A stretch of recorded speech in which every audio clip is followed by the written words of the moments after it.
Hey, Thomas, how are you again? Jonathan, I'm doing wonderful. What do you got for me today? All right, so why don't we talk about leadership and culture within a company and how it's important and how it affects from the top down? All right. You know, I'm going to do sports analogy because I think this is the best way to approach it. You're hiring, say, a sales manager. All right. You bring that sales manager in, that sales manager is going to have to bring a culture with them. Don't expect them to, inherit your culture because a real sales manager, a good sales manager is going to bring their own culture. If you're expecting that, sales manager to, take your culture and build upon it, that sales manager already given him a death sentence. I've seen it too many times over the decades. All right, way too many times. Sales manager is going to be bringing his own leadership into it, and he's going to bring his culture, his way of thinking, and allow him to hire his salespeople. Let him either swing from the rope or dive from the rope. But you let that sales manager make those decisions, and that's what it comes down to. Your thoughts on that? Yeah, I mean, I think it's important for, the management to have a set type of SOP that you want to have followed, but you need to give that person the control to figure out how they need to build it, how they need to put together their team, providing them with the assistance on how to get them, but again, letting them be the ones that make that decision on who they bring in and how they continue to grow and put together their processes of how they want to do it. Mm-hmm. You A want you good want them to be able to understand the ethics and morals that the company has. You don't want them to put out anything that you as a company owner or you as manager in the company that don't agree with. But again, they're gonna have their own mindset of how they want to do things. So that's Mhm. why you're hiring them, right? That's why you're bringing them on. That's why you're keeping Mhm. them. So let them use what they know, and then look to see how it's working. I'll give you an example what happened to me.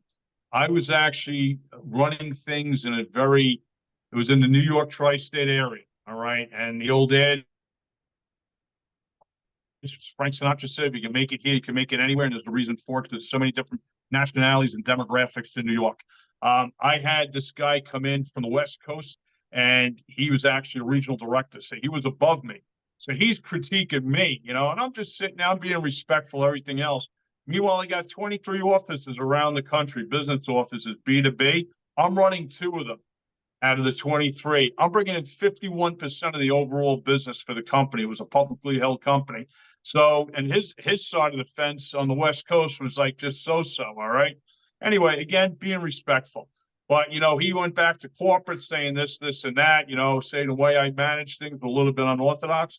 But hey, listen, I'm successful. You know what? And I'm writing my own checks. They send this other guy in. So I finally had with the senior VP, I had a call with him. I actually flew down to Bethesda, Maryland. I said, listen, dude, you know what? Here's the bottom line. You're bringing your team in, which I can understand. He did. He brought his team in from Encyclopedia Britannica. All right.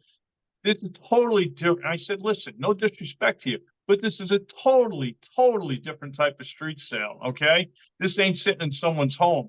You want to get rid of me? All right, you can, but don't change me because what I've done, I built things and look at the results. Look at what my salespeople, my average salespeople were working 25 hours a week in the late 90s, making $1,200 a week. Okay. My managers were making 3,000 to 3,500 a week. I was making 20 grand a month. Okay. I mean, it was phenomenal money and it was all legal what we were doing.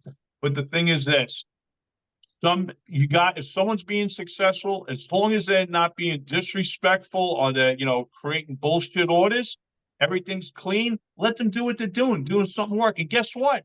You want to take that person, like we talked in other videos, and tell the sales managers, why can't you do what this guy's doing? All right. This is what we need to make happen. And that's the bottom line. Thoughts on that, Jonathan? Yeah, I mean, I think I'll relate it to some things that we're doing internally.